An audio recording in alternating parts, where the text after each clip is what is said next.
É só apresente.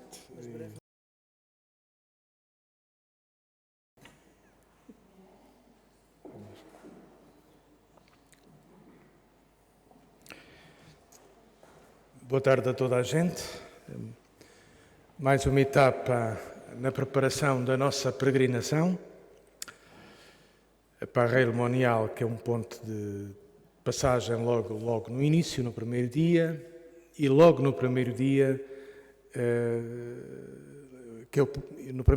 a primeira paragem, vamos visitar o que resta dessa grandiosa abadia que foi Coluni, com um lugar importantíssimo na história da Igreja no século XI e no século XII. Depois veio um novo movimento, o movimento de Cister, com uma nova abadia, a abadia de Cister, e a propagação de novos mosteiros que rivalizaram com Coluni, e por vezes numa linguagem muito dura. Não é o caso aqui, mas hei de fazer-vos referência na forma como São Bernardo tratava os monges de Coluni, nada meiga. E vamos dizer, de uma forma até exageradamente bruta e violenta. Eles aguentaram. Pedi, e aqui agradeço ao professor João Fontes, medievalista do nosso meio académico e grande, amigo meu, faz favor de o ser, e da nossa comunidade, já de longa data, que conhece esta dinâmica, para nos apresentar estes dois polos vitais na reforma da Igreja no século XII, que foram Coluni e Cister. O que é que tiveram de comum e o que é que tiveram também de contraposição? Obrigado, João. Obrigado, eu. Muito boa tarde e por estarem aqui nesta semana com tantas pontes e com tanto calor. apesar de tudo, está um bocadinho mais fresquinho do que lá fora. O Padre António pediu-me para falar-vos um bocadinho destas duas realidades, ou se quisermos, destas duas formas de ler aquilo que é a experiência monástica e, em particular, aquilo que é a experiência monástica proposta por São Bento. Não é? E, evidentemente, depois a relação que isso tem também com diferentes visões desta vida monástica e também envolvimentos diferentes, quer de Coluni, quer de Cister, em dinâmicas de renovação da vida religiosa e de reforma. Não é? Com as suas virtudes e também com os seus limites, como tudo aquilo que faz parte da nossa realidade humana. E por isso é que eu optei por começarmos pela regra de São Bento. Aqui temos um manuscrito de Alcobaça, com uma tradução em português da regra de São Bento. Portanto, trouxe só aqui as primeiras palavras da regra, que são muito interessantes, porque Bento começa: escuta, filho, os preceitos do mestre, e inclina o ouvido do teu coração, aceita de boa mente o conselho de um pai cheio de ternura e põe-no em prática, para que pelo trabalho da obediência tornes àquele de quem pela cobardia da desobediência te afastaras. A ti, pois, se dirigem neste momento as minhas palavras, quem quer que sejas, que renunciando à tua vontade própria para combater ao serviço de Cristo Senhor, Rei verdadeiro, lanças mão das muito fortes e pré-claras armas da obediência. Um texto muito interessante, desde logo porque começa com esta referência, os preceitos do mestre, e sabemos que Bento, que escreve a sua regra em meados do século VI, se inspira precisamente numa regra pré-existente, que era chamada a regra do mestre, portanto, à qual ele vai buscar muita da inspiração para escrever a regra da comunidade monástica que ele funda em Monte Cassino, mas, sobretudo, obviamente, temos aqui alguns aspectos que são fundamentais da vida monástica e que para Bento são muito importantes. Se repararem desde logo a ideia de que, para Bento, a vida monástica é sobretudo a vida cenobítica, ou seja, a vida vivida em comunidade e em obediência a um texto normativo, a uma regra, e em obediência a um superior, neste caso o abade. Não é?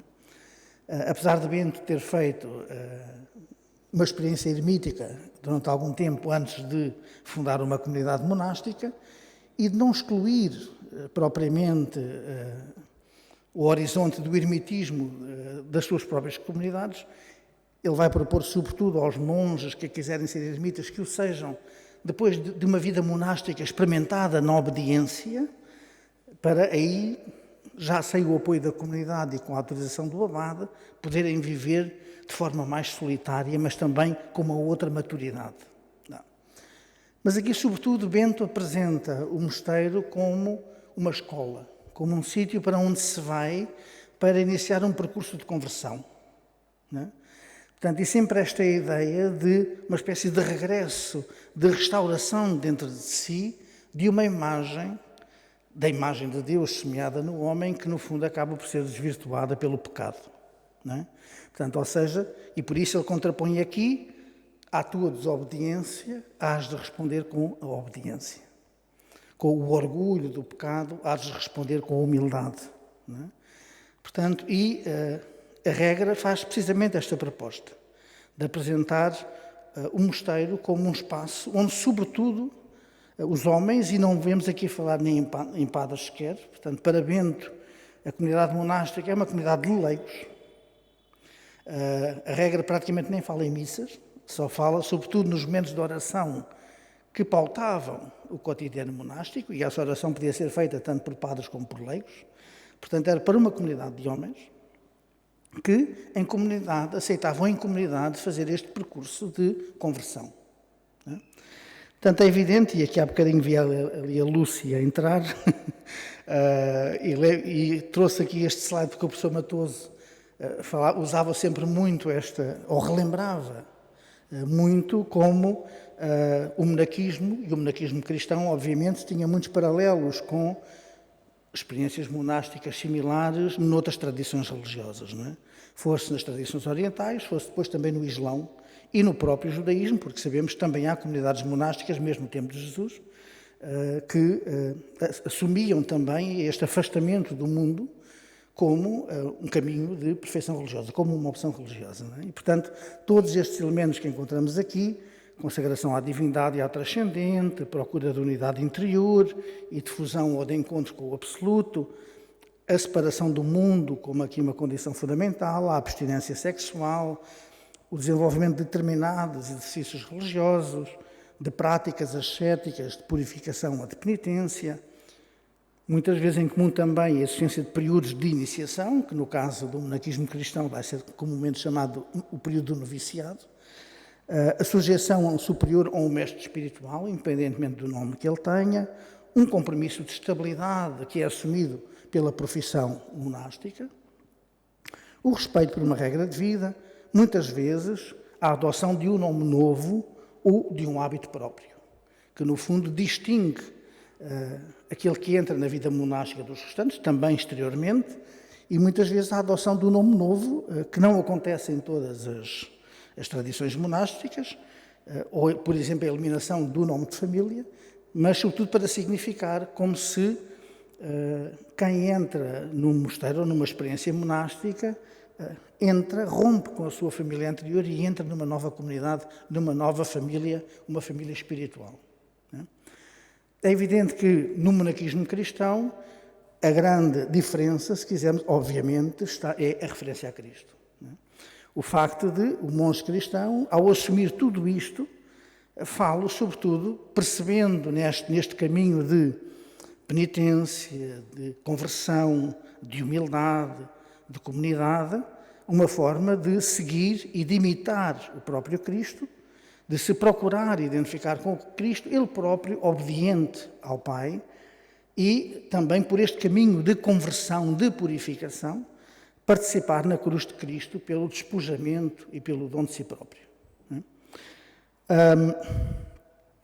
No monaquismo beneditino, temos aqui, desde logo, um aspecto muito importante, que é a centralidade do mosteiro e da sua comunidade, com uma autonomia completa dos mosteiros. O que é que isto quer dizer? Que até muito tarde nós só falamos de ordem beneditina por conveniência, na medida em que cada mosteiro era perfeitamente autónomo um mosteiro para outro. A única coisa que eles tinham em comum era observar a mesma regra. Portanto, a ordem beneditina, no seu início, não tem nenhuma estrutura centralizada de controle sobre o conjunto dos mosteiros. Há de tê-los a partir do século XVI, quando se começam a criar estruturas mais centralizadas, congregações, como, por exemplo, a Congregação da Ordem de São Bento em Portugal. Mas, durante muito tempo, cada mosteiro é perfeitamente autónomo. E, por isso, quem entra para uma comunidade beneditina não entra só para viver de acordo com aquela regra, mas para viver aquela regra naquele mosteiro, com aquela comunidade. E por isso é que, como vem em baixo, um dos primeiros votos que os beneditinos fazem é um voto de estabilidade, de entrarem para o mosteiro e não saírem dali. Não é? Portanto, nós temos os 3 votos: castidade, pobreza e obediência. Aqui o único que vemos desses é a obediência. O resto, a regra integra no aspecto da conversão. A pobreza ou o despojamento e a castidade fazem parte deste percurso de conversão pessoal. E isso é que é o fundamental. É ao serviço da conversão, desta restauração em si da imagem de Deus, é ao serviço disso que está o despojamento e é ao serviço disso que está o domínio sobre si próprio e a vivência da sexualidade.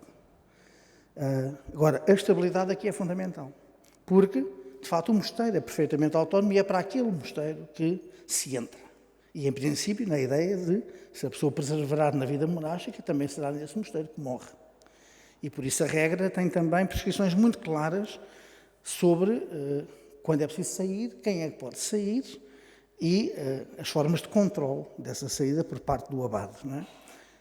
Segundo ponto, como já vos disse, é uma comunidade de leigos, sobretudo, que quer imitar a Cristo, seguir os seus mandamentos e alcançar a salvação. A aposta é na vida cenobítica, ou seja, na vida em comunidade, porque o monaquismo, como sabem, na origem do cristianismo, nos séculos III e IV, tinha também outras formas, nomeadamente as formas eremíticas, mais solitárias, que não implicavam uma comunidade. Portanto, para o monaquismo beneditino, isto implica a vivência em comunidade. É uma comunidade de solitários, ou, se quisermos, uma comunidade de homens que vivem uma opção religiosa que tem como elemento fundamental esta separação do mundo, o afastamento do mundo.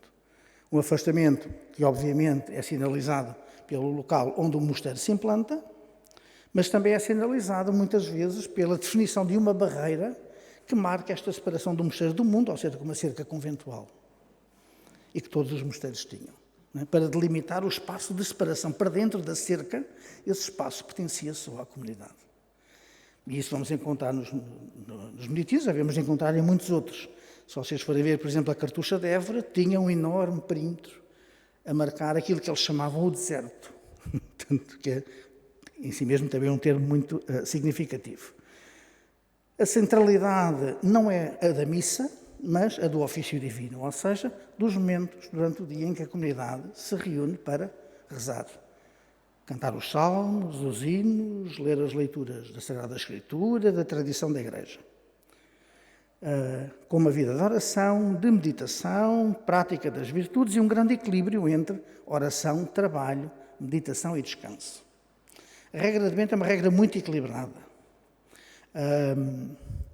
E por isso, normalmente, a proposta beneditina é conhecida sob o lema do ora et labora, né? Da oração e o trabalho. Né? Já vamos ver daqui um bocadinho uma reconstituição do horário, porque Bento vê isto de tal forma que ele adapta o horário do ano consoante as horas do dia ou da noite. Não é? Porque, obviamente, não há eletricidade, a iluminação é cara e os bons sírios são caros, é um ser durante muito tempo. E, portanto, é preciso perceber bem como é que se gera a vida monástica quando há mais dias de sol do que mais horas de sol do que horas de noite, ou ao contrário. E, portanto, aí é preciso adaptar o ritmo da comunidade a esta realidade, mas sempre com uma ideia de um grande equilíbrio e depois com uma ideia de uma grande atenção às pessoas. A regra está cheia de determinações, mas tenha sempre atenção à saúde das pessoas, à compleição das pessoas, à idade. O próprio abade, quando exercer a sua autoridade, tenha sempre em atenção que ele exerce um ofício, mas também há de ser julgado pela forma como governa a comunidade e há de dar contas disso. E, portanto, ele tem que ser um mestre, mas também tem que ser um pai para os seus monges.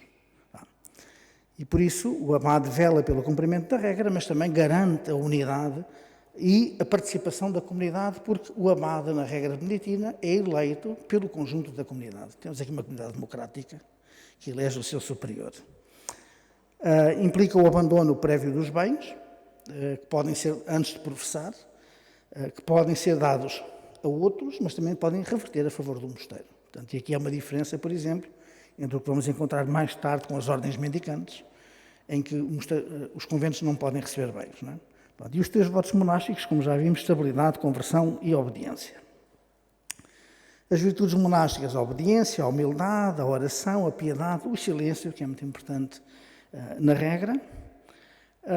E trazia-vos só aqui um dos capítulos, que é muito engraçado, na forma como ele regula este cotidiano. Vou lê-lo, vamos lendo. Ociosidade é inimiga da alma. Começa logo por aqui.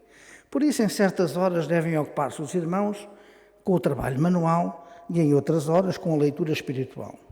Pela seguinte disposição, queremos poder ordenar os tempos dessas 2 ocupações, isto é, que da Páscoa até ao dia 14 de setembro, ou seja, durante a fase do ano em que há mais horas de sol, saindo os irmãos pela manhã, trabalhem da primeira hora até cerca da 4ª, naquilo que for necessário. Depois continua da hora 4ª até mais ou menos o princípio da hora 6ª, entrega-se à leitura.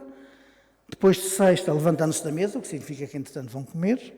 Repousem nos seus leitos, portanto, têm direito à sesta. Contudo, o silêncio, e se acaso alguém quiser ler, leia para si, de modo que não incomode o outro. Porque isto pressupõe também um dormitório comum, e não celas, não é?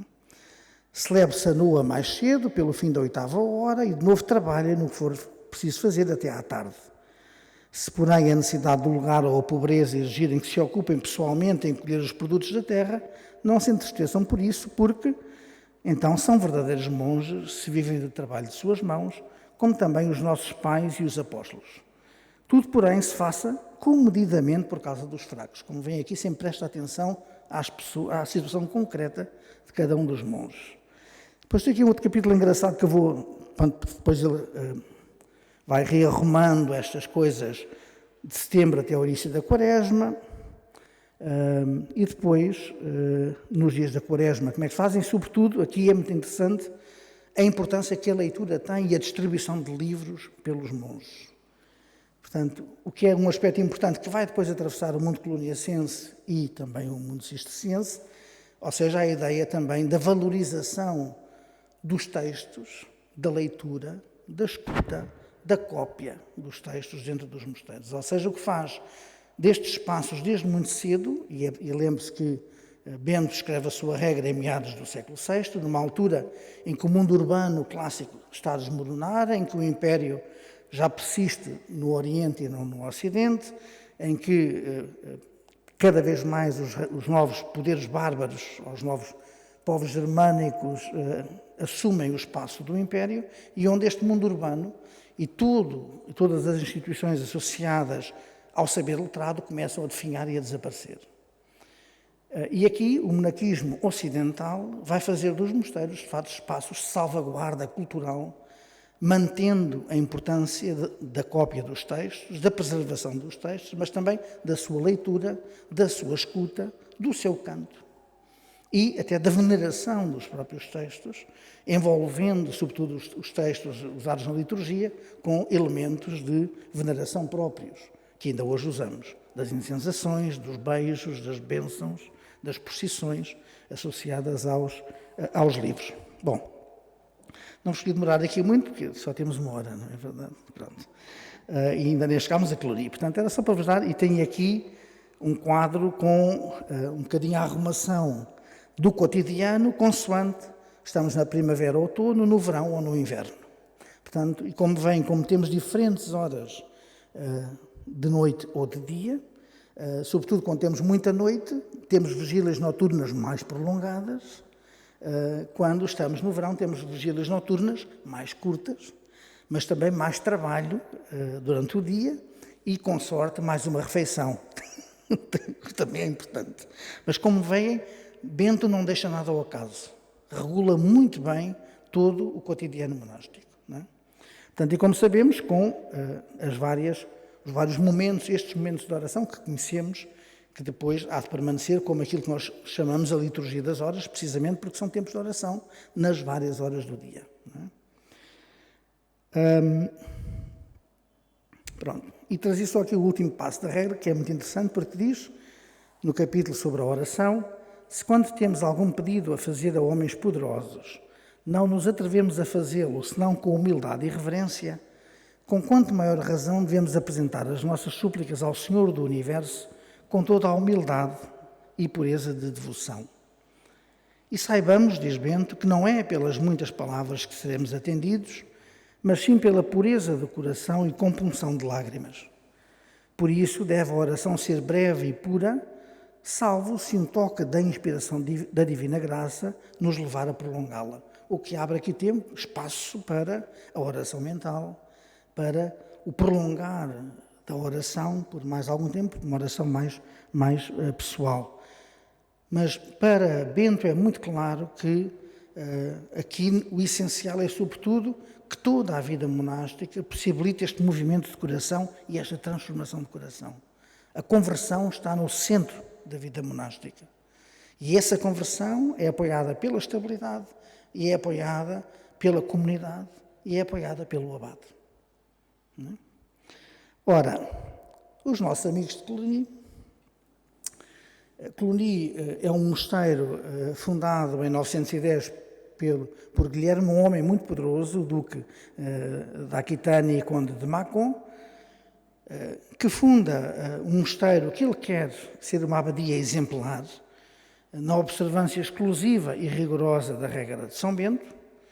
Tanto isto porquê? Porque desde que Bento escreve a sua regra, obviamente, Bento não é o único a escrever regras. Há muitos outros fundadores monásticos no Ocidente e no Oriente que escrevem regras, portanto, e que têm comunidades próprias.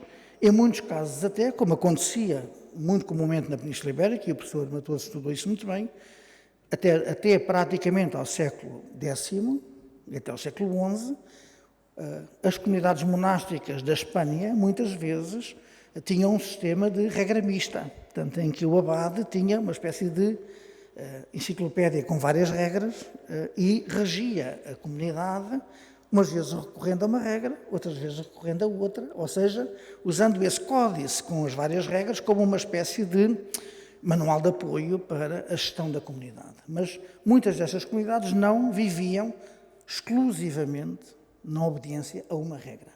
Mantinha-se a vivência em comunidade, mantinha-se a obediência ao abade, mas havia ali um grande espaço para muita criatividade e para as comunidades poderem usar livremente dos textos normativos que tinham ao dispor.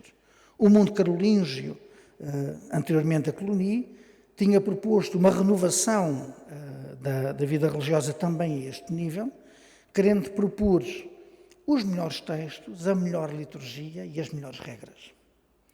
E por isso tinha começado a propor, por um lado, a melhor liturgia, que obviamente era a liturgia de Roma.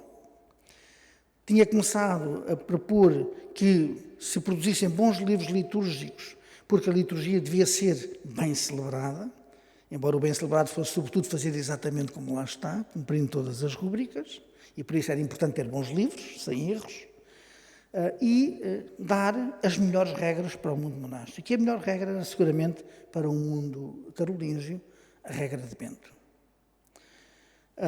E Cluny vai surgir nesse ímpeto de renovar o mundo monástico, dando-lhe a melhor regra e querendo fazer dessa abadia, de uma abadia fundada por um senhor poderoso, uma abadia exemplar.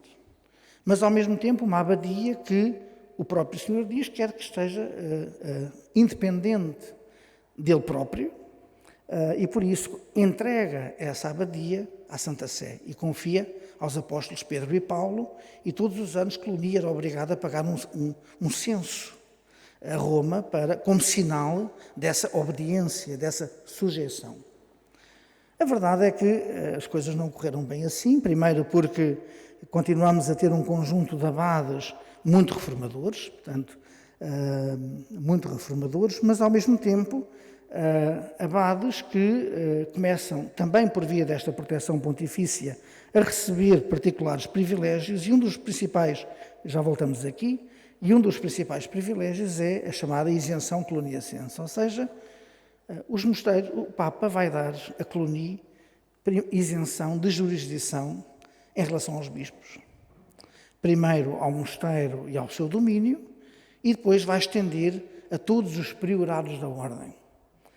O que é que são os priorados da ordem? Cluny vai fazer uma coisa que, ao querer viver de forma exemplar a regra de Bento, vai fazer uma coisa que Bento nunca lhe passaria para a cabeça, que era existir mosteiros sem abades.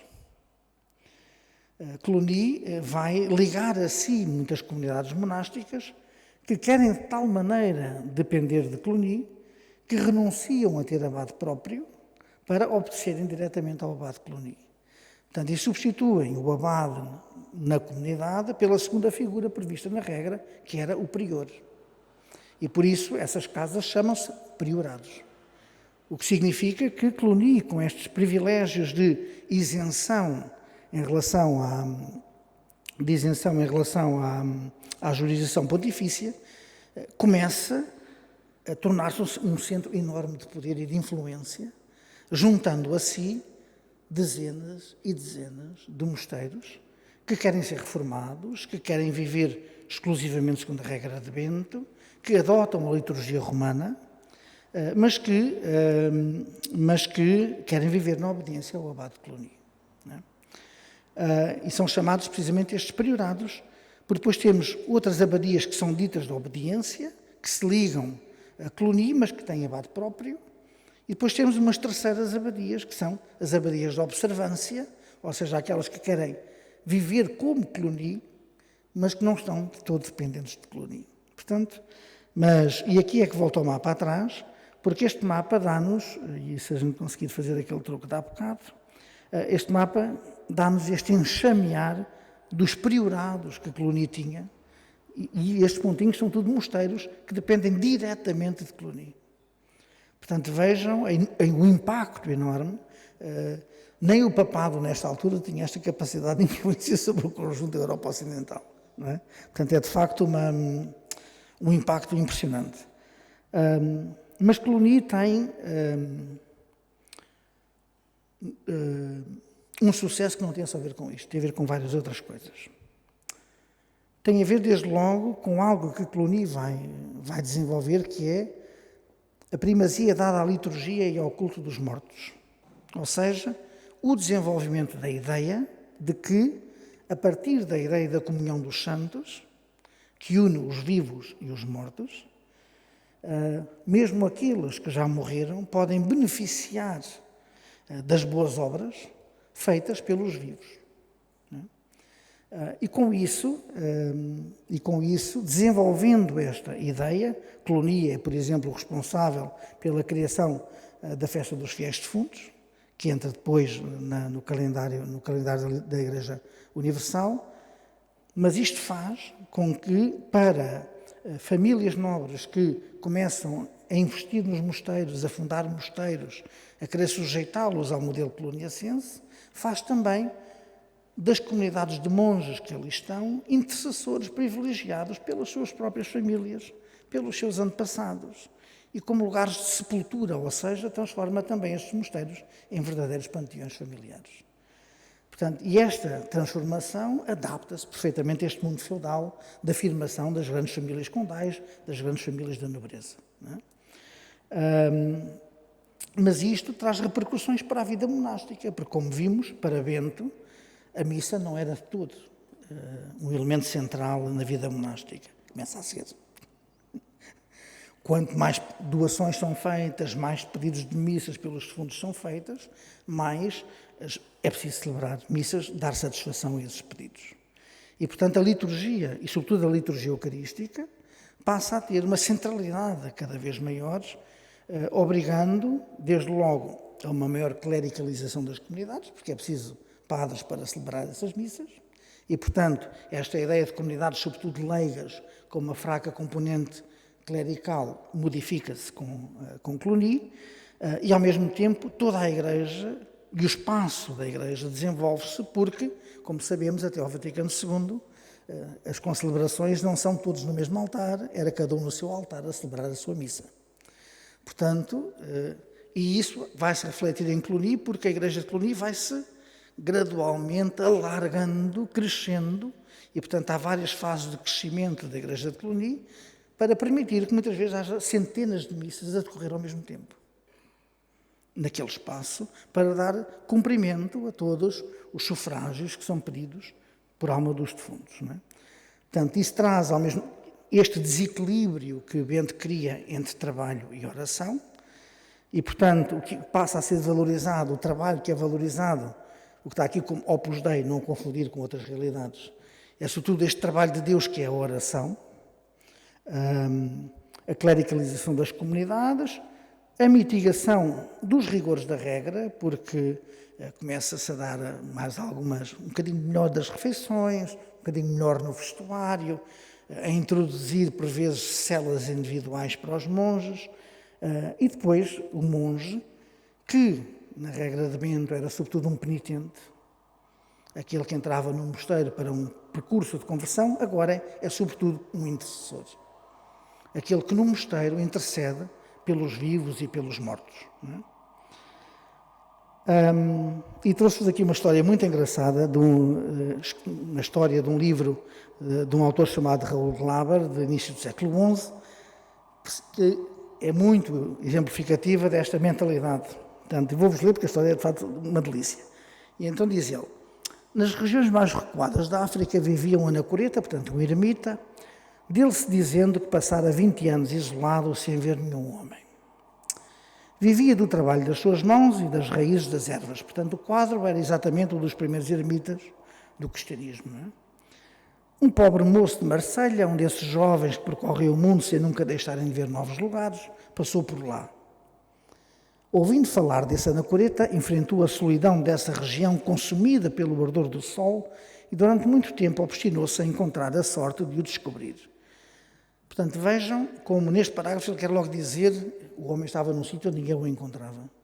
Portanto, distante de tudo, distante da civilização, mas, agora vejam o que acontece a seguir, por fim o solitário avistou aquele homem que o procurava e perguntou-lhe quem era, de onde viera e qual a causa da sua presença naquele lugar.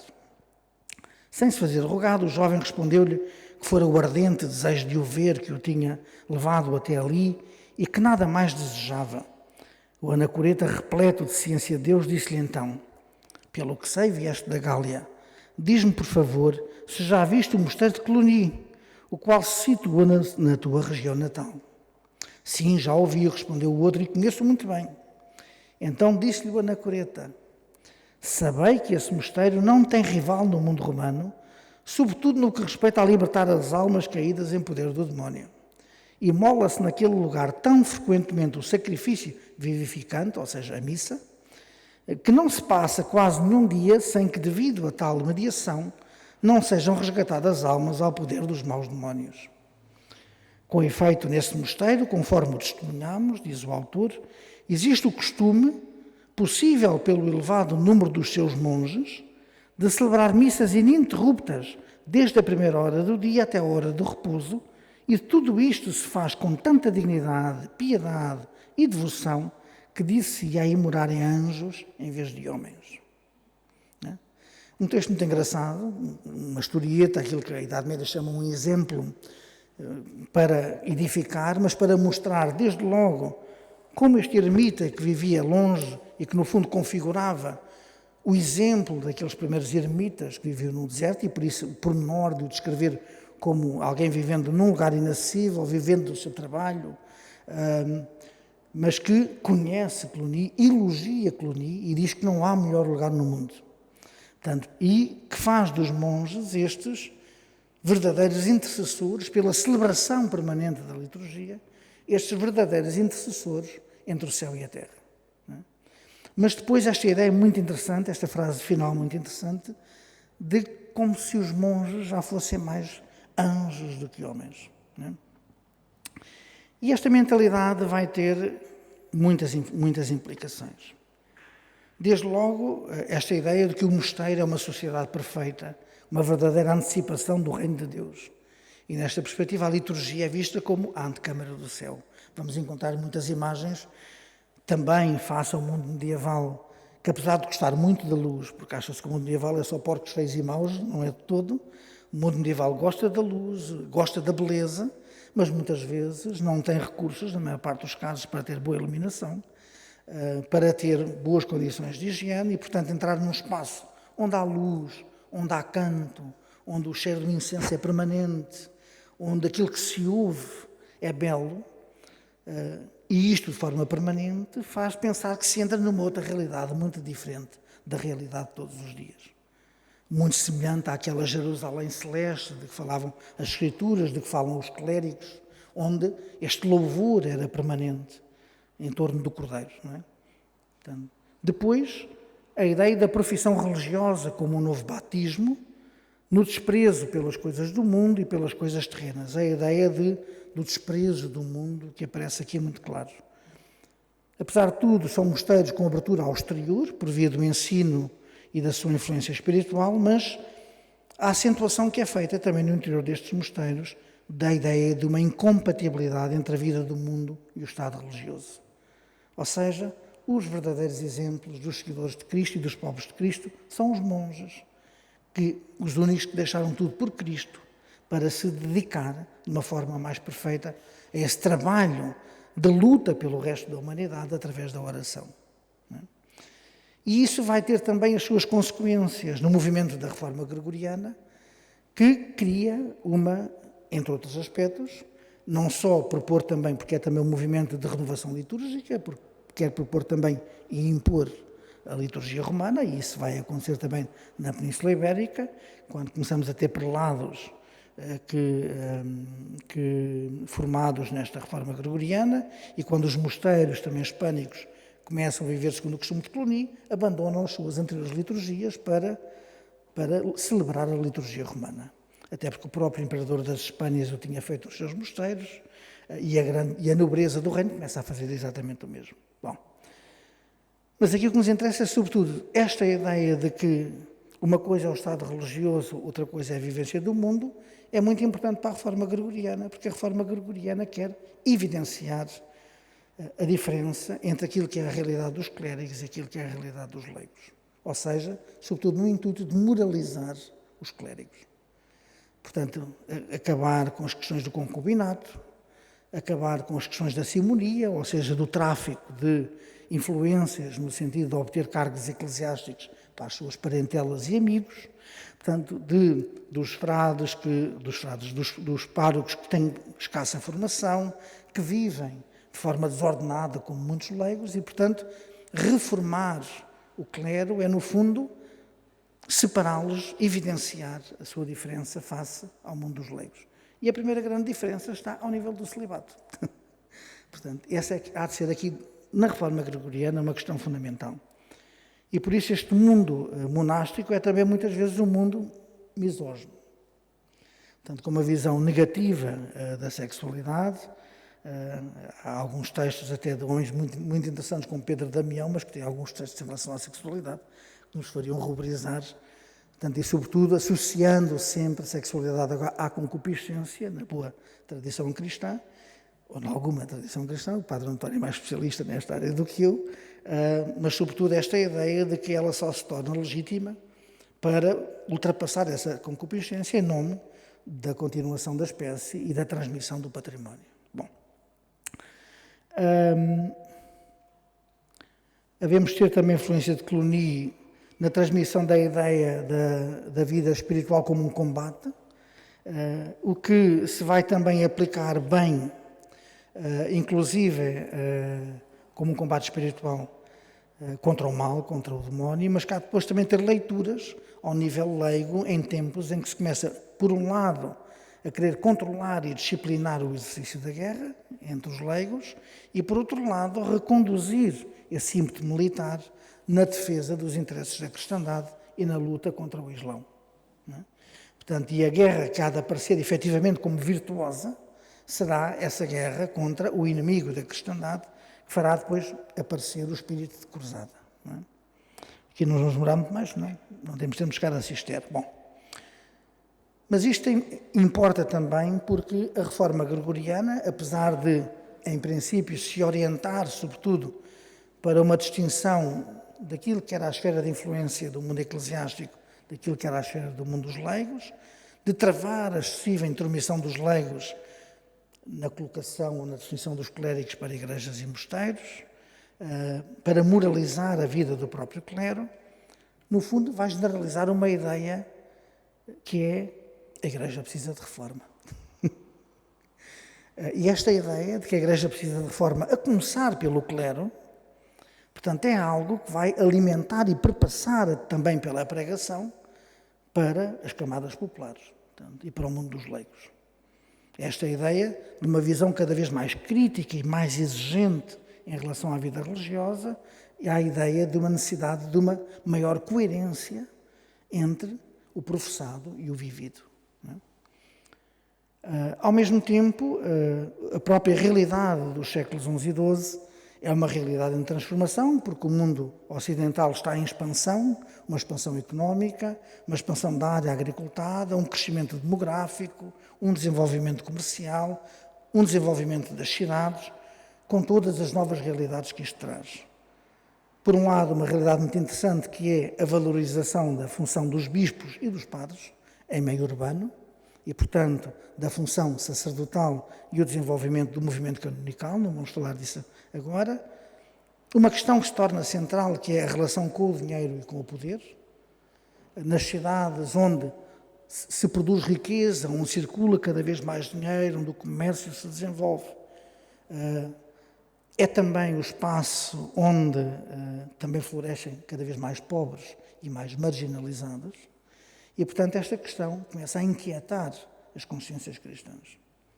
E perceber, como cristão, como é que eu lido e como é que a Igreja, e eu como cristão, devo lidar com esta questão do poder e do dinheiro.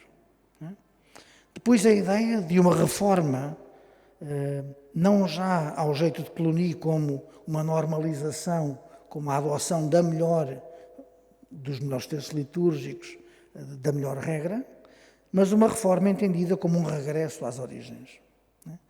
Isto vai ter muitas manifestações, para muitos e muitas, e as mulheres aqui começam a ter uma intervenção cada vez maior, para muitas o modelo é o modelo efetivamente do Evangelho e da Igreja primitiva, e muitas vezes movimentos que acabam por se tornar dissidentes fazem precisamente reivindicando uma autenticidade de vida de acordo com o Evangelho e com o modelo dos apóstolos, para dizer que nós é que vivemos efetivamente bem de acordo com aquilo que o Evangelho propõe, o que significa que cada vez mais o que define a verdadeira vida cristã não é o sancionamento eclesiástico, mas é a fidelidade ao Evangelho. Portanto, e aqui a autoridade muda, a agulha muda de direção, até porque a própria Igreja vinha com todo um discurso de que o próprio clero precisava de ser moralizado e precisava de ser reformado. Portanto, o importante para medir esta autenticidade e verdade da vida cristã era uma vida em conformidade com o Evangelho, em conformidade com o modelo da Igreja primitiva. E para muitos, inclusive, começam a pôr em causa a validade dos sacramentos celebrados pelos sacerdotes que não vivem de acordo com o Evangelho.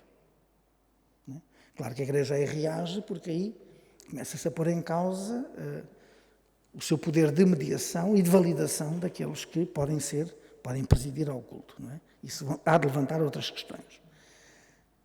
Para o mundo monástico, e é aqui que entra Cister, este regresso às origens é um regresso à vivência da vida beneditina em conformidade ou na fidelidade àquilo que era o espírito e o modo de entendimento desta vida feito pela regra. Ou seja, e daí aquilo que o Padre António estava a dizer, os textos duros que vamos encontrar entre os autores cistercienses contra Cluny. Porque Cister acusa Cluny de ter desvirtuado a vida beneditina ao quebrar o equilíbrio que a regra propunha entre a oração e o trabalho. e ter alterado a própria concepção da vida monástica, em que o monge era sobretudo um penitente e não um intercessor. E ter clericalizado as comunidades e ter desvirtuado aquilo que Bento pretendia. E por isso, Cister vai propor o regresso aos espaços mais afastados, aos espaços desérticos, a um despojamento muito maior dos espaços litúrgicos, e por isso vários textos vão criticar o brilho das alfaias litúrgicas de Cluny, os tapetes que adornavam as paredes, as belas pinturas e os quadros que adornavam as suas igrejas, como sendo tudo elementos de distração, quando, dizem os primitivos textos cistercienses, quem entrasse no mosteiro devia ter a sensação de quem entrava no exílio, num caminho que era preciso partir deste mundo para uma outra realidade. Portanto, está num caminho de conversão, de deserto, de penitência. E por isso o Cister vai buscar de novo esta ideia de simplicidade e de pobreza, que é muito típico destes movimentos dos séculos XI e XII. Não há nenhum movimento surgido nesta época por causa destas realidades urbanas, do enriquecimento, dos pobres, dos marginais. Nenhum movimento desta altura ousa sequer ter sucesso se não tiver este elemento da pobreza e da austeridade. Porque todos eles tornam-se desacreditados junto das populações. As pessoas já estão muito mais atentas, não à questão da castidade, mas sobretudo à questão do despojamento, da relação com o poder, da relação com o dinheiro. E por isso, Cister, um dos pontos fundamentais será precisamente o regresso à pobreza e à simplicidade, ao despojamento e à austeridade. E por isso o hábito é um hábito branco, não tingido, a alimentação simples e frugal, com uma única refeição diária, sem carne nem peixe, apenas com legumes e pão, a par de numerosos jejuns, e isto é efetivamente assim. Claro que os textos vão dizer exceção para os doentes e para aqueles cuja saúde não permitir este regime, dormitórios sem conforto, onde os monges dormem vestidos, simplicidade e despojamento nas construções, sem decoração supérflua e requisitos estéticos, portanto, igrejas sem ornamentos ou mobiliário litúrgico precioso, sem vitrais nem órgão, numa grande nudez decorativa, apenas permitindo a presença da cruz.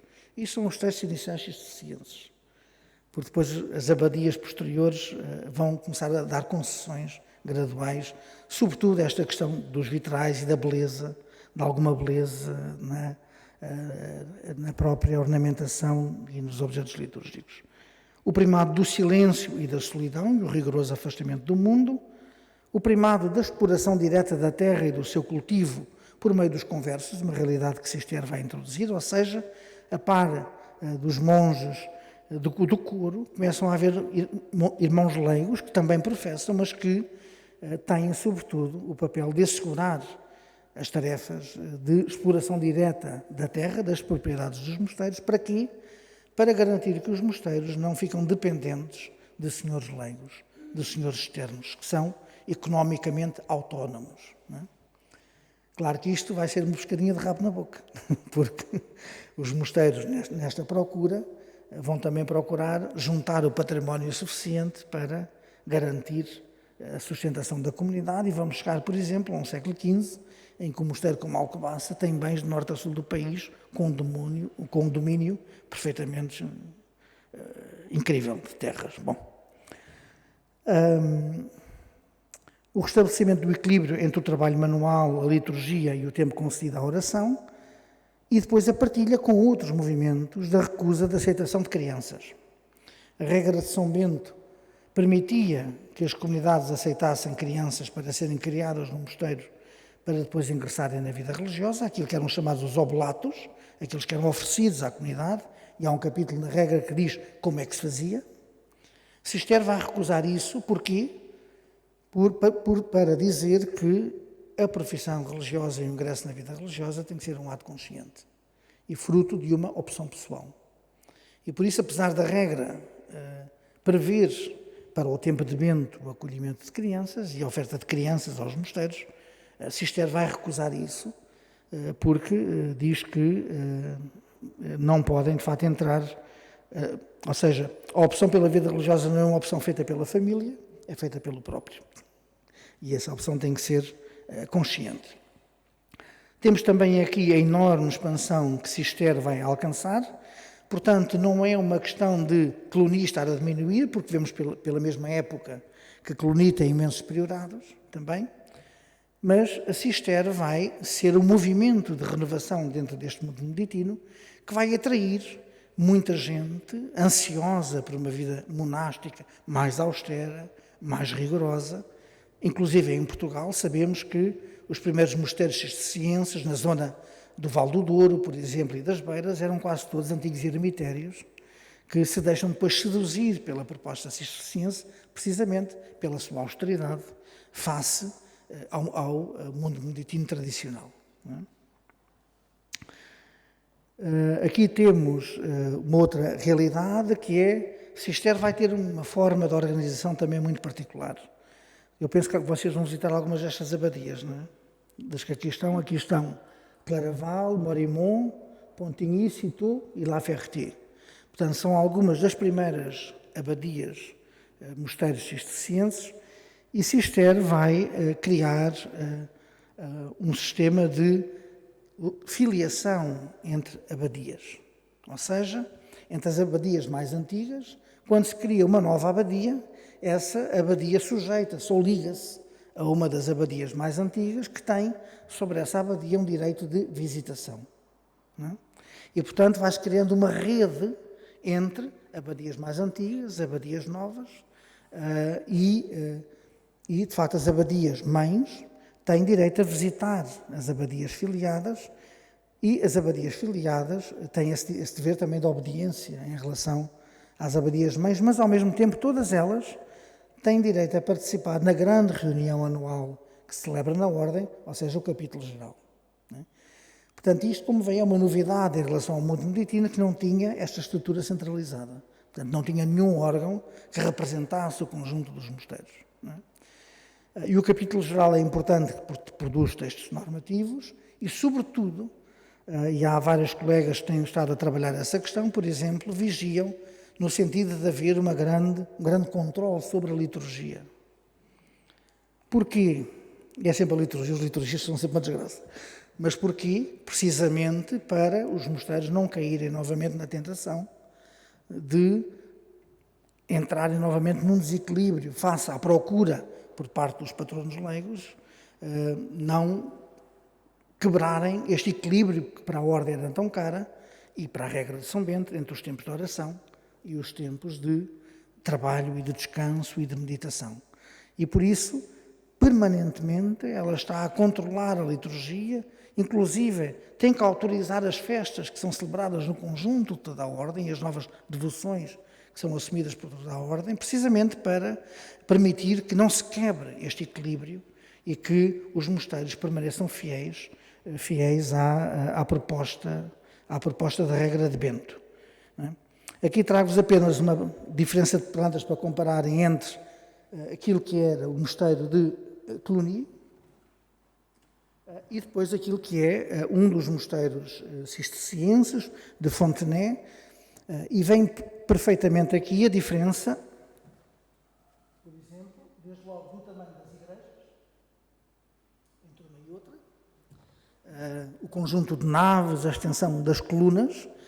Cluny, de facto, o espaço torna-se imenso para permitir toda a atividade litúrgica que era exigida à comunidade, com a multiplicação de claustros, com a multiplicação de dependências. Cister, até na sua arquitetura, vai regressar a esta simplicidade no diálogo entre a igreja e o claustro.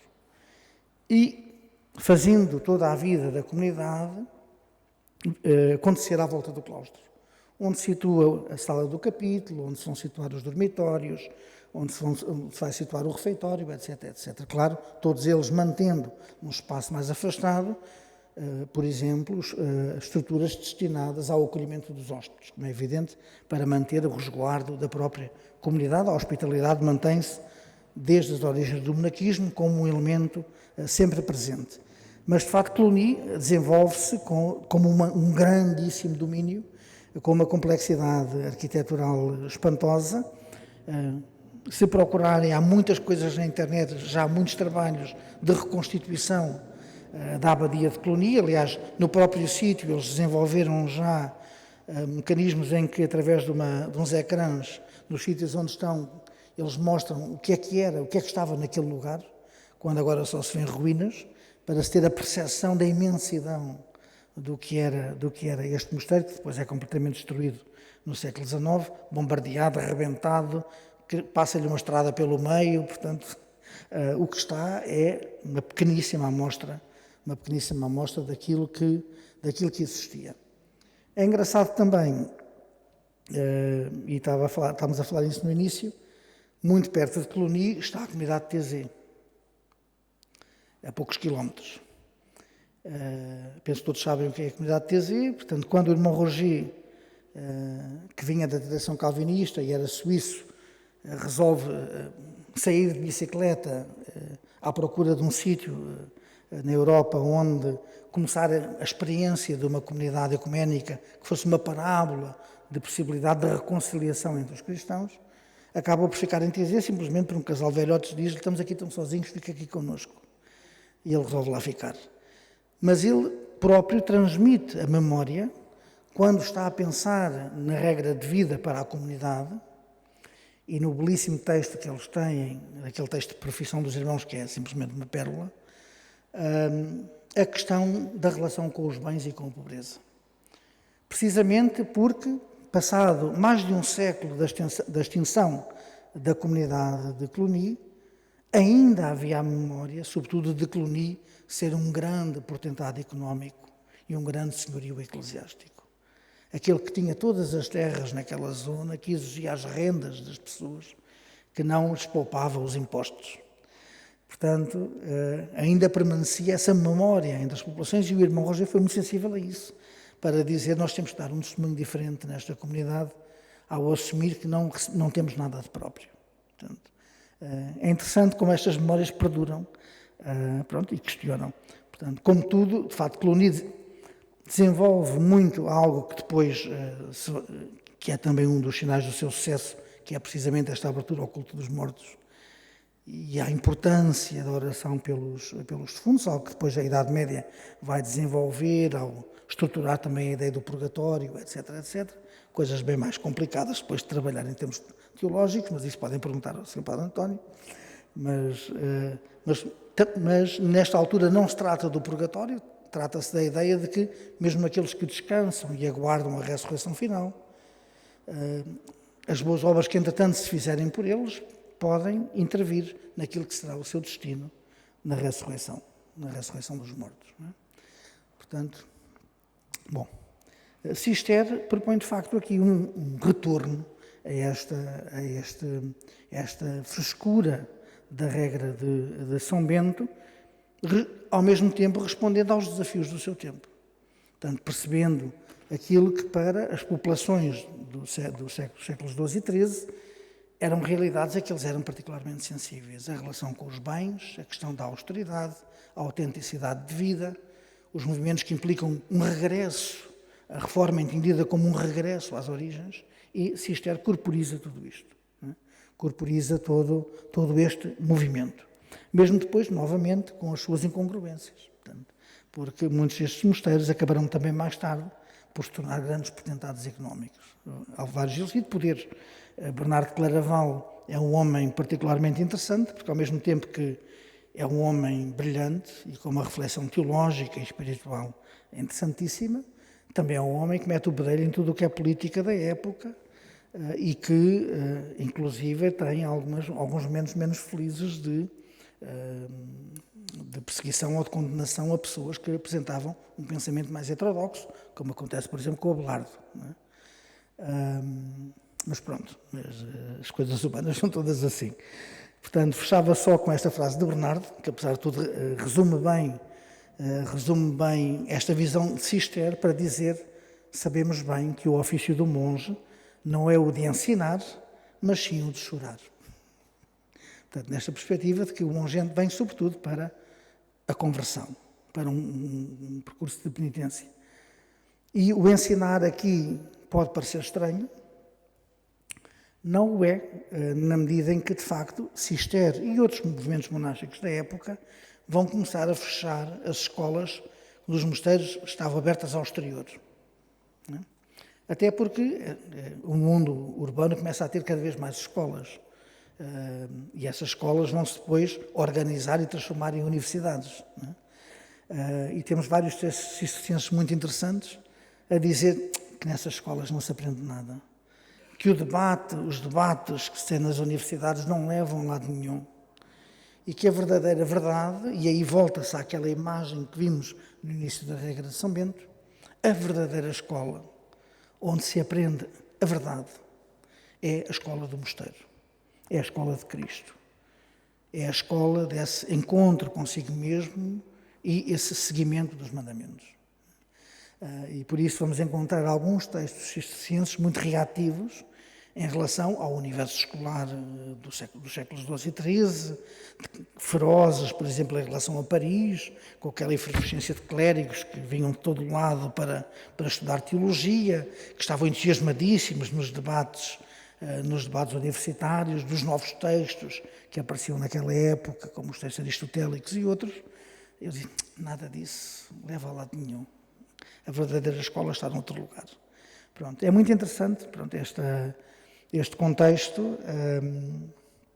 Pronto, e de facto, os dois movimentos representam, no fundo, ao mesmo tempo, movimentos que propõem um determinado tipo de reforma, um determinado tipo de renovação e uma leitura também própria daquilo que significa esta vida monástica, esta vida de seguimento de Cristo na solidão em comunidade, segundo a proposta de Bento.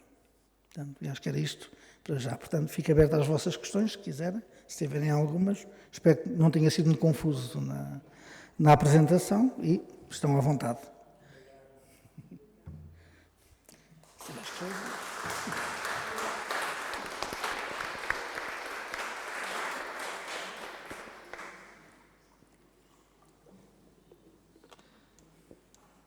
Eu entro também a preparar com alguma informação de rigor científico e histórico. Dizem os historiadores que São Bernardo de Claraval teve dois grandes fracassos. Ele que estava sempre habituado e queria ganhar em tudo e sobre todos. Sim. Um deles foi quando foi pregar aos estudantes universitários de Paris, que não lhe ligaram nada. E outro foram as consequências da Segunda Cruzada, um total desastre que desmoralizou a Europa e cujas culpas foram atribuídas a Bernardo de Claraval e ao sucesso da sua pregação. Mas as perguntas que eu te faço recuam um bocadinho. Nós vivemos tempos de reforma, de sinodalidade, com participação de todos, todo o povo de Deus. Isso significará rever tudo o que construímos ao longo do segundo milénio, uma igreja centralizada no papado, uma igreja masculinizada no clero e uma igreja clericalizada numa casta sacerdotal. Portanto, isto, digamos, podem ser também lugares ou a questão da própria mediação sacerdotal, da mediação eclesiástica. O que é que a reforma da Igreja gregoriana teve de verdadeiramente evangélico, o que é que teve de afirmação política sobre os políticos? Depois, João, quando falamos de leigos, falamos de tanta coisa, se calhar, quando os mosteiros se tornam independentes de leigos, de que leigos falamos? Quando os irmãos conversos que são leigos trabalham para o mosteiro, de que leigos falamos? Bom, então, temos muitas questões. Pronto, em relação às questões de reforma, eu por acaso gosto de falar sempre disso com os alunos, sobretudo. Claro que a reforma gregoriana, a visão tradicional que tínhamos, que era sobretudo uma reforma e um grande sucesso da Igreja, no sentido de moralizar o clero, de ordenar as formas de nomeação e de eleição pontifícias, a criação do conclave, tudo como grandes êxitos e como um caminho onde, sobretudo, a Igreja é a grande atora, a grande protagonista. Hoje sabemos que não é exatamente assim, primeiro, porque encontramos desejos de moralização e de formação do clero, quer por parte da Igreja, quer por parte de vários imperadores, que eles próprios convocam concílios no sentido de reformar o clero e de promover a sua formação. Ao mesmo tempo, muita desta reforma percebemos que ela não é bem sucedida, primeiro, porque o combate do celibato, pelo menos no período medieval, é um combate permanente até ao final da Idade Média. Em segundo lugar, porque continuamos, apesar de alguns acordos conseguidos entre a Igreja e, nomeadamente, os imperadores sacro-germânicos, continuamos a ter estratégias pelas quais os poderes leigos, e quando falo aqui dos poderes leigos, obviamente, os monarcas e a grande aristocracia leiga, que conseguem influenciar a escolha de bispos para as dioceses, de abades para os mosteiros, claro, sempre com a indicação que a última decisão compete à Igreja, mas apresentando os seus candidatos e procurando que sejam eles os escolhidos. Não é? Agora, o que se torna interessante neste período é a emergência de um conjunto de aspirações, que essas sim são mais profundas, que vão estar depois, no fundo, muito presentes na Reforma Protestante e que podemos evidenciar aqui. A questão, primeiro, onde é que está a autoridade que garante a autenticidade da vida religiosa? Se é o sancionamento eclesiástico, se é a obediência e a conformidade com o Evangelho? Se essa conformidade com o Evangelho, com o modelo cristão, com o modelo apostólico, é sujeita apenas a uma leitura institucional, ou seja, os verdadeiros sucessores dos apóstolos são os bispos, ou como reivindicam muitos movimentos dissidentes da época, nós temos direito a pregar e temos direito a orar, porque nós vivemos conforme os apóstolos. E até vem dizer, e os monges e os cônegos que dizem que vivem como os apóstolos não vivem. Portanto, esta questão de que, esta procura de vivência de acordo com o Evangelho, de questionamento de onde está a verdadeira autoridade. Por outro lado, esta ideia de que, da procura também de muitos leigos e de muitas mulheres, sobretudo, de procurar um espaço próprio de vivência espiritual e de vivência religiosa e de procura de perfeição religiosa. E por isso, muitas vezes, não as encontrando nos espaços institucionais ou validados pela instituição, muitas vezes acabam por ser remetidos para os grupos dissidentes, onde as mulheres, por exemplo, têm um protagonismo muito maior. Aliás, os textos, lembro de um texto do Manual do Inquisidor Guy, que dizia: já não basta eles quererem pregar, como pregam homens e pregam mulheres. Portanto, como se aquilo fosse uma coisa do piorio, não é? Portanto, percebemos a questão da relação da pobreza e da relação com o dinheiro e com os bens, e a questão da importância ou não da mediação da Igreja na relação com Deus. Porque há outros fenómenos que acontecem nesta época, que é, por exemplo, o aumento da corrente ermítica, de muitas pessoas que procuram a solidão como um espaço de vivência de perfeição religiosa. O que é que significa o ermitismo? Significa que aquele que vai para a solidão prescinde completamente da mediação eclesiástica e que a sua relação é direta com Deus. Não há liturgia, ou a liturgia muito escassa, e isso acontece entre o ermita e Deus. É sempre algo visto com alguma desconfiança pela Igreja, sempre algo vigiado, mas é de facto uma experiência democrática, aberta a homens, aberta a mulheres, e que de facto permite esta relação direta com.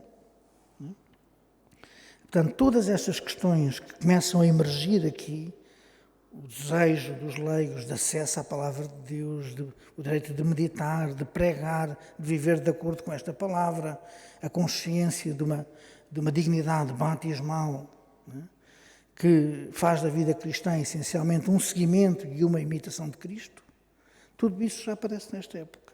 Né? vai ter algumas respostas mais eficazes e mais enquadradas com as ordens mendicantes. E Francisco ou Domingos de Gusmão aí são respostas muito interessantes, porque fazem tudo isto sem romper com a instituição.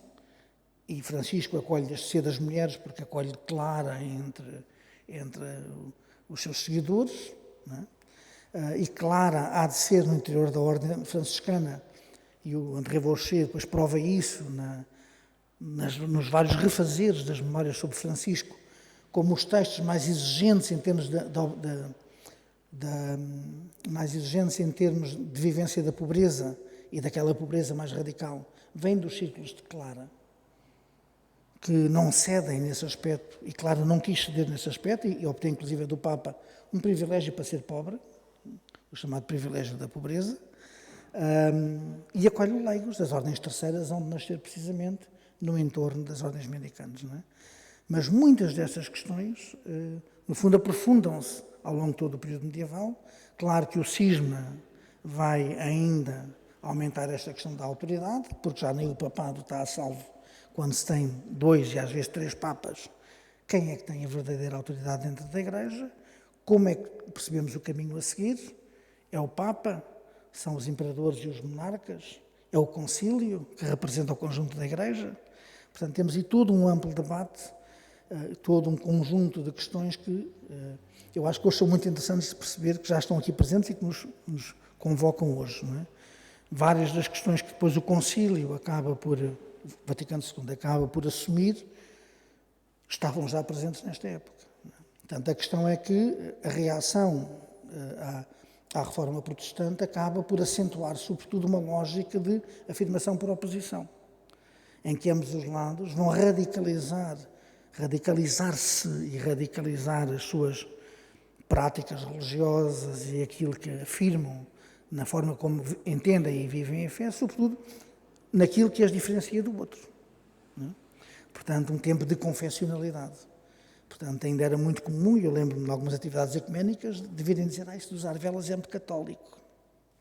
Ou de se dizerem, já quando ainda era miúdo, isso de andar a ler a Bíblia é coisa de protestantes. Não é? Portanto, porquê? Porque criámos o hábito de, no fundo, nos identificarmos por oposição a. E por isso é que a seguir a Trento se vai valorizar tanto o culto dos santos, tanto o culto das relíquias, tanto o culto eucarístico, tanto esta clericalização e esta obsessão pelo controle sobre a vida religiosa. Não é? E o protestantismo vai exacerbar outros aspectos também por oposição. Portanto, e foi preciso esperarmos, de facto, muito tempo para depois chegarmos à conclusão de que, se calhar, temos aqui procuras e respostas que não deviam ser entendidas como oposição, mas, pelo contrário, como desafios a aprofundarmos a nossa própria vivência cristã e a sermos fiéis ao Evangelho. Portanto, o Concílio fez isso, faz isso em relação à visão com a Igreja, faz isso em relação à visão da Igreja com o mundo, faz isso em relação à Palavra de Deus, faz isso em relação ao modo como a Igreja entende as outras tradições cristãs e as outras religiões, etc, etc, etc. Não é? E hoje, o caminho foi depois permanentemente de perceber, então, que desafios é que isso nos continua a lançar hoje. Não é? Portanto, na forma como caminhamos, como construímos a Igreja, como construímos comunidade e como somos, aquilo que o Concílio diz, esse sinal e esse sacramento de uma vida nova que exige para a transformação do mundo. Não é? Eu acho que isso são algumas das interrogações que se lançam muito hoje. Não sei se te respondi ao que perguntavas. Portanto, eu acho muito interessante este período porque, de facto, percebemos aqui estas aspirações todas a nascer. Não é? E às vezes até quando se diz que a Idade Média é uma idade mais obscura, estes séculos finais da Idade Média são muito mais abertos a experiências religiosas menos enquadradas, então no âmbito feminino as místicas têm um impacto impressionante sobre as comunidades urbanas e sobre o próprio papado, e muitas vezes revestem-se de uma autoridade a partir da sua vida interior, como se sentindo-se efetivamente investidas numa missão.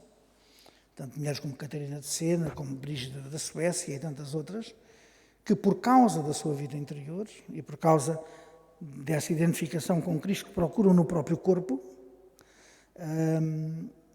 não tem problema nenhum em escrever às autoridades do seu tempo, sempre. Então a Catarina de Sena é deliciosa porque ela dirige sempre e fala sempre do Papa como o doce Cristo na Terra, mas vai dizer, mas Santo Padre, mas a Igreja está muito mal porque atende demasiada misericórdia aos interesses familiares e das grandes famílias, e tem demasiada misericórdia em relação aos pastores, que em vez de ser pastores são lobos vorazes que devoram as suas ovelhas.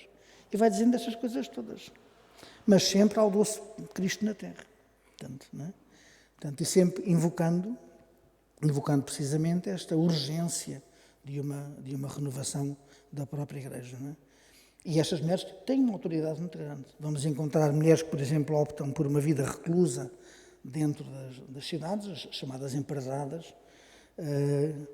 Para nós é uma forma estranha, de mulheres que se encerram nas suas casas ou em celas adoçadas a igrejas ou a hospitais e que vivem aí uma vida de penitência completamente dependente, em muitos casos, da caridade pública, como se elas vivessem esse afastamento do mundo dentro da própria cidade. Não é? Mas depois são mulheres procuradas, porquê? Porque são mulheres a quem se atribui, por causa da sua experiência religiosa, uma capacidade daquilo que a Idade Média chama o discernimento dos espíritos, a capacidade de ler os acontecimentos e de perceber a vontade de Deus acerca desses acontecimentos, o que é muito interessante.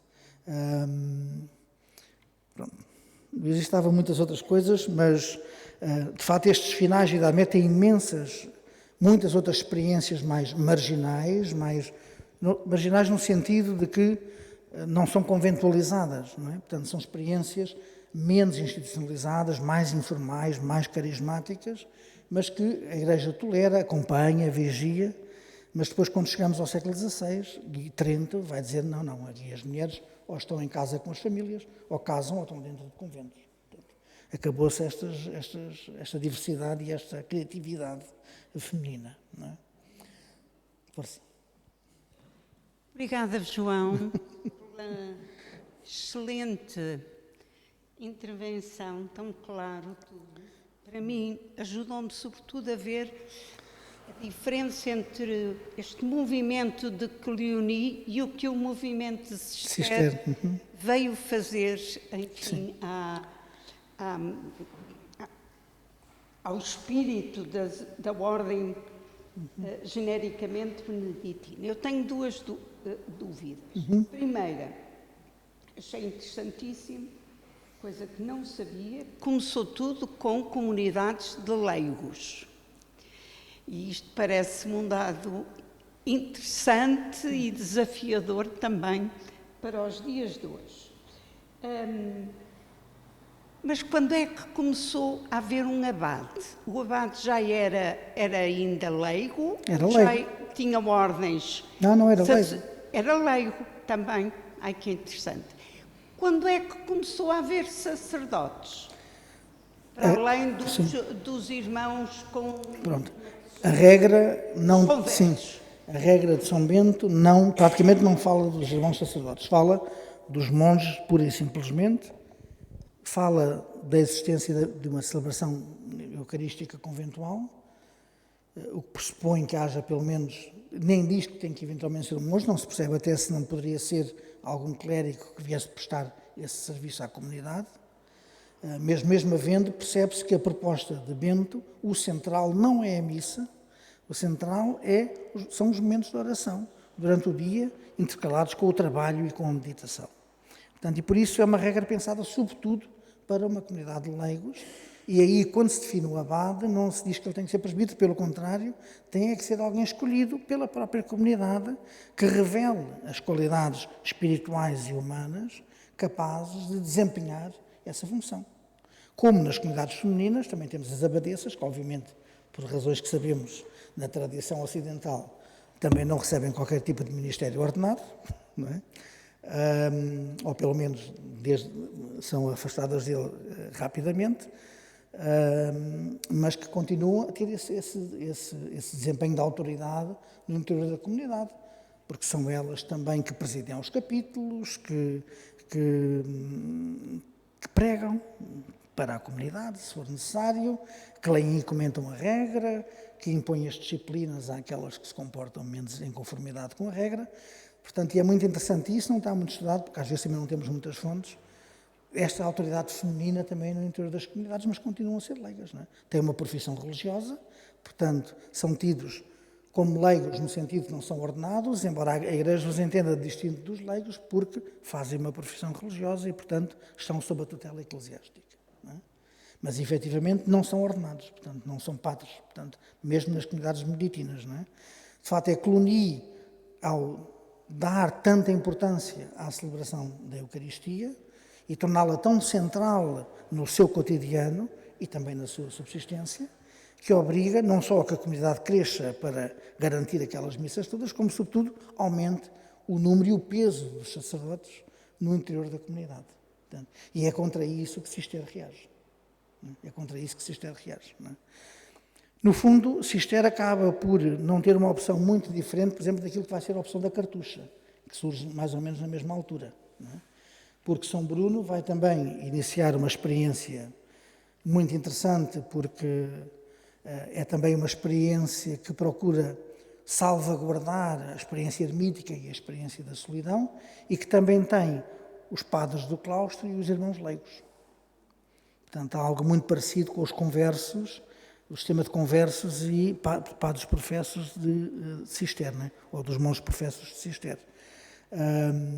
Embora no caso da Cartucha, há aí uma importância muito maior e um prevalecer da dimensão solitária sobre a dimensão comunitária, não é? Como sabemos, não é?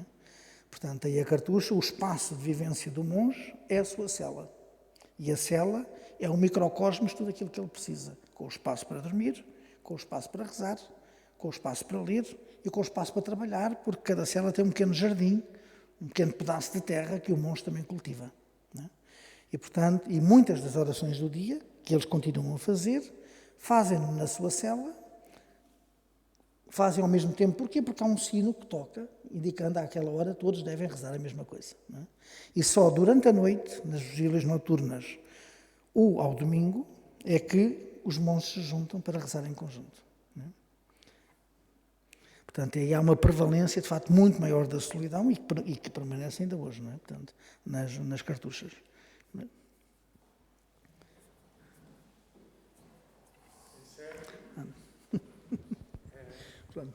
Obrigado, João. A marcar o próximo encontro, pois sim, eu não paro e com gosto faço. A reforma cisterciense procura viver a regra de beneditina numa maior e radical fidelidade ao Evangelho e à regra. Apresenta-se como um espaço terapêutico de reconversão do homem à imagem de Deus. O mosteiro firma-se como escola de caridade para recuperar o homem perdido pelo pecado e recriá-lo em Cristo, imagem de Deus. Esta é a espiritualidade, esta é a teologia. Depois a teologia dá forma a uma estética, a uma arquitetura, a forma do claustro, a nudez da pedra na igreja, a ausência de adornos litúrgicos, a sobriedade da comida.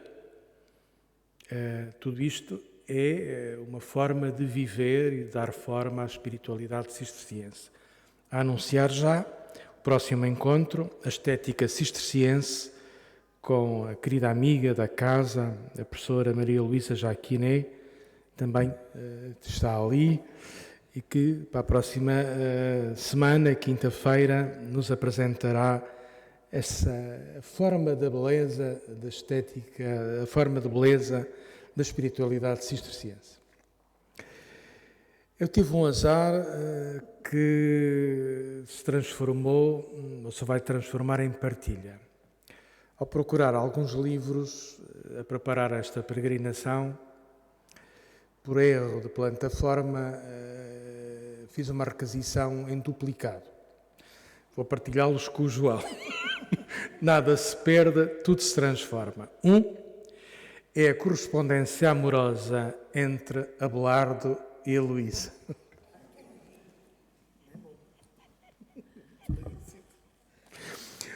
Outro, de um historiador francês, que tu conheces com certeza, ordenar e excluir. Cluny e a sociedade cristã perante a heresia, o judaísmo e o islamismo. Portanto, é uma obra com letra muito miudinha, de grande densidade científica, que nos diz, com consulta das fontes, preciosíssima, como Cluny ordenou e, ao ordenar, excluiu. Não fazia parte desta ordem as heresias que tu falaste, e os judeus e os muros. Muito obrigado. Muito obrigado. São de facto duas boas prendas. Mas é muito interessante porque no caso do Abelardo, que inclusive tem alguns textos muito interessantes sobre uma tentativa de olhar sobre o conjunto das religiões e das três religiões, acaba por ser espantosamente acolhido e apoiado pelo abade de Cluny, por Pedro Damião. Essa autora diz pois. E, sim. Mas é interessante que vai ter a delicadeza de devolver o corpo de Heloísa, no momento de tornar-se de Heloísa depois do falecimento, de permitir o reencontro. Portanto, que não deixa de ser interessante. Agora, o Pedro Damião também tem de falar. Portanto, são autores muito complexos, que têm, ao mesmo tempo, como Bernardo textos lindíssimos, numa grande profundidade espiritual, mas que também são filhos do seu tempo, muitas vezes no entendimento de algumas das questões e de algumas tensões. Não é? Portanto, Bernardo, até nesta perspectiva da vida religiosa como combate, é ele que vai escrever um texto base para a ordem do templo, a nova milícia cristã, e a validação, no fundo, teológica de uma realidade nova que nasce a partir das cruzadas e da proteção dos lugares santos, que é algo que até aí era perfeitamente inconciliável, que era a vida monástica e a guerra. Não é? Portanto, e as ordens religiosas militares vão conciliar estas duas coisas. E Bernardo vai escrever um texto precisamente a dizer como isto é bom e como é importante para o seu tempo, aliás, em ligação com toda a pregação que ele faz a propósito da cruzada, não é? Portanto, e da validação e da legitimação da guerra no contexto da cristandade e da afirmação da cristandade, não é? Pronto. Portanto, como vem, não há tempos perfeitos. A gente também aprende isso dos biblistas, quando achamos, e às vezes tinha-se a ideia de que as origens eram todas perfeitas, começamos a ler as cartas de São Paulo e as comunidades têm todas cada barbicacho, que até mete medo. Portanto, todos os tempos têm os seus desafios, mas também nos colocam a nós, e eu acho que no diálogo isso ficou claro, muitas questões de hoje, não é? Como é que vivemos esta realidade cristã e esta procura de autenticidade e de fidelidade ao Evangelho. Não é? Portanto, e as questões são sempre novas, todos os tempos. E por isso eu acho muito interessante a história da Igreja nesta perspectiva, porque mostra-nos como se procurou dar resposta em cada tempo a isto, mas também muitas vezes como as respostas são contextuais. Ou seja, que há muito pouco que apresentemos como definitivo. Formas de organização e de estruturação que fazem sentido e que fizeram sentido em determinados contextos, na afirmação daquilo que era a verdade das intuições cristãs profundas, hoje precisam de dar, se calhar, origem a outras formas de estruturação e de participação. Portanto, penso eu de que. Muito obrigado.